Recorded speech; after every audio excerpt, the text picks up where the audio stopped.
Assalamualaikum warahmatullahi wabarakatuh, anak-anakku. Berjumpa lagi dengan saya di kesempatan hari ini.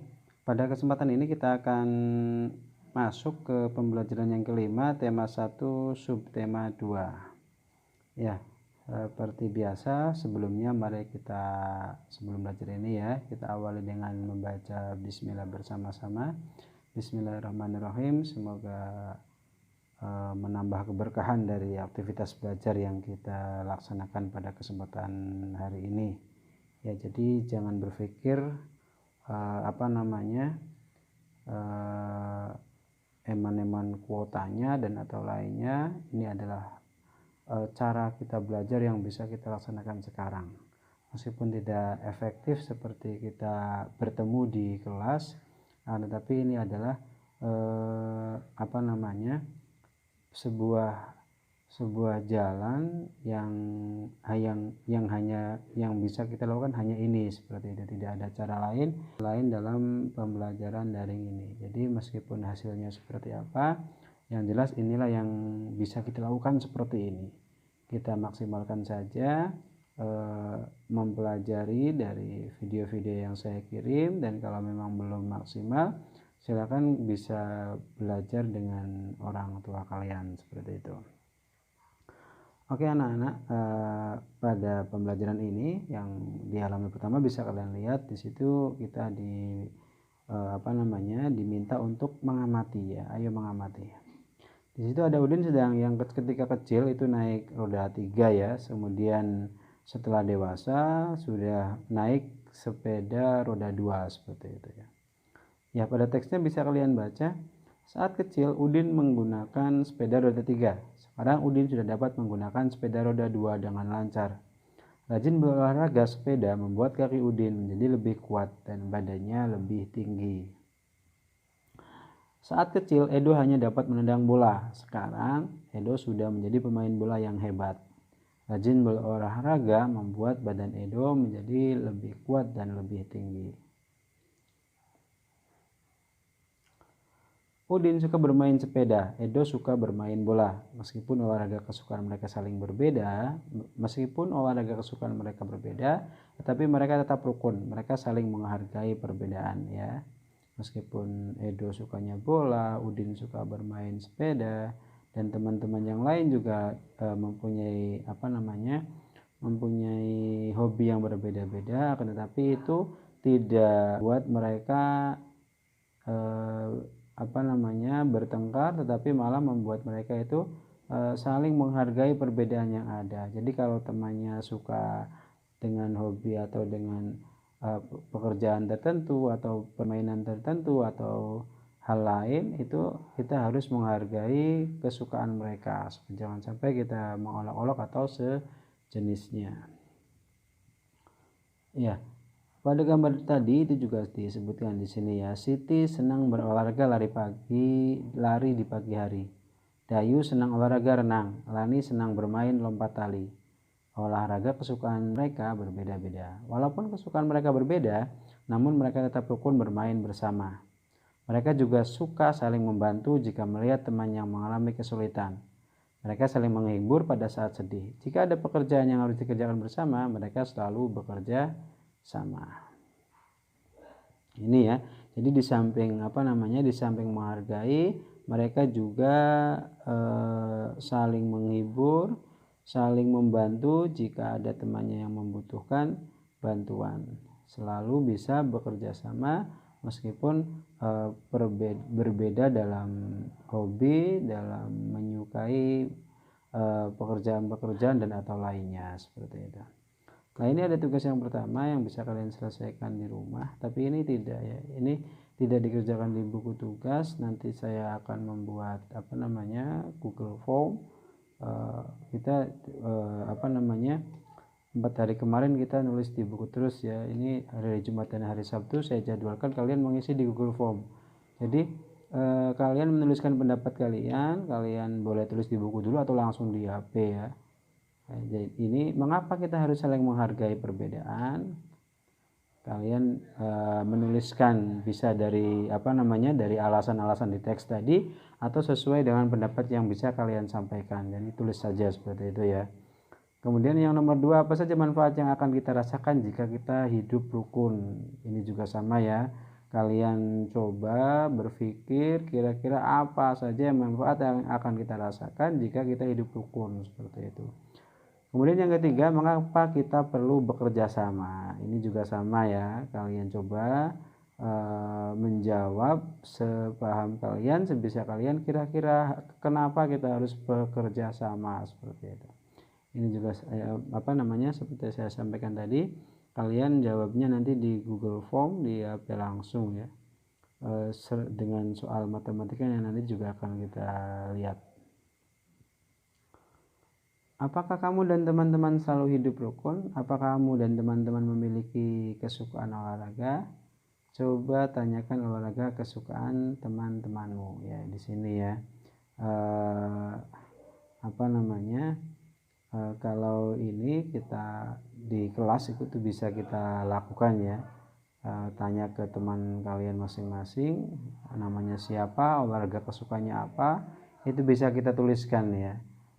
Itu pasti akan selalu berbeda, meskipun kadang kalau seusia kalian itu biasanya kalau disuruh menulis itu semisal olahraga kesukaannya apa, kalau lihat temannya nulis semisal bermain badminton, biasanya akan ikut-ikutan. Jadi kalau seperti ini kita nggak harus sama dengan teman kita ya. Meskipun teman kita suka bola tapi kita tidak suka, ya kita jangan menulis bola, seperti itu. Meskipun teman kita suka bermain kelereng semisal setin itu ya, kalian kalau nggak suka jangan menulis, kalian tulis saja kesukaan olahraga kesukaan kalian, seperti itu. Jadi tidak harus sama dengan teman kita, tetapi yang penting adalah bagaimana kita bisa menghargai apa yang disukai oleh teman kita. Jadi saling menghargai dan tetap hidup rukun, seperti itu ya. Apa olahraga kesukaanmu? Ceritakan olahraga kesukaanmu dan manfaatnya terhadap tubuhmu di teman-teman. Ini juga ya, kalau di kelas bisa kita minta beberapa dari kalian untuk maju ya, bercerita. Ini sebenarnya yang lebih penting itu seperti itu. Jadi kita bisa maju, kita bisa mencoba keberanian kita untuk maju di depan teman-teman, kemudian kita bisa bercerita. Nah, ini jarang sekali biasanya yang mau maju itu ya, kecuali ditunjuk. Nanti kalau ditunjuk kan terpaksa maju, itu beda lagi. Olahraga dapat mempengaruhi perkembangan dan pertumbuhan manusia. Olahraga dapat membuat tubuh sehat. Tubuh yang sehat tidak mudah sakit. Dengan tubuh yang sehat tidak dapat tumbuh dengan baik. Rekreasi juga dapat mempengaruhi pertumbuhan dan perkembangan manusia. Dengan rekreasi bersama teman, guru atau keluarga, kita semua menjadi lebih santai, memberikan kesempatan beristirahat pada tubuh dan pikiran agar tetap segar. Siapa yang suka rekreasi? Saya kira suka semua ya. Meskipun sekarang itu sulit untuk rekreasi karena berbagai tempat wisata dan atau sejenisnya itu ditutup karena ada pandemi corona ini ya. Di tempat rekreasi biasanya dapat kita temui penjual tiket masuk dan para pedagang asongan. Harga tiket masuk dan harga barang atau makanan biasanya ada yang ribuan, puluhan ribu, bahkan ratusan ribu. Kamu tentu pernah melakukan jual beli di tempat rekreasi. Salah satu pengetahuan yang diperlukan dalam jual beli adalah pengurangan. Selanjutnya, coba kamu pelajari pengurangan dengan bilangan ribuan. Ya, siapa yang sudah bisa? Ada juga yang barangkali yang belum bisa. Ya, di sini kita bisa lihat contoh pengurangan dalam bentuk ribuan, tapi ini tanpa teknik meminjam ya. Kalau sebelumnya kita sudah melakukan penjumlahan tanpa teknik meminjam dan dengan teknik meminjam, lah ini adalah contoh pengurangan yang tanpa meminjam. Jadi tanpa teknik meminjam, seperti itu. Karena semuanya bisa dikurangi semua ya. Ini sama, pengurangan itu juga sama, jadi dimulai dari kanan ya. Ini kalau 5.478 dikurangi 1.254, maka yang kita kurangi terlebih dahulu adalah 8 dikurangi 4. 8 dikurangi 4 sama dengan 4. 7 dikurangi 5 sama dengan 2. 4 dikurangi 2 sama dengan 2. 5 dikurangi 1 sama dengan 4. Jadi 5.478 dikurangi 1.254 adalah 4.224. Seperti itu ya. Kemudian kerjakan latihan berikutlah. Ini juga tugas yang harus kalian selesaikan. Nanti saya kirim Google Form-nya, jadi kalian bisa langsung menuliskan hasilnya ya. Jadi 2356 dikurangi 1243 hasilnya berapa, itu kalian tulis. Nanti saya beri angka nomor 1, nomor 2, dan nomor 3.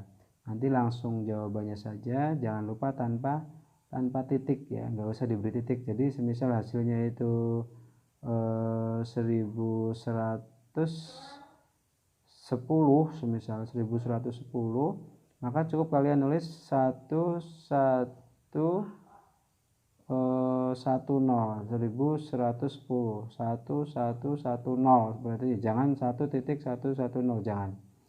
Intinya kalian tulis seperti contoh yang tadi ya, tanpa titik ngisinya. Ini 3 nomor ya.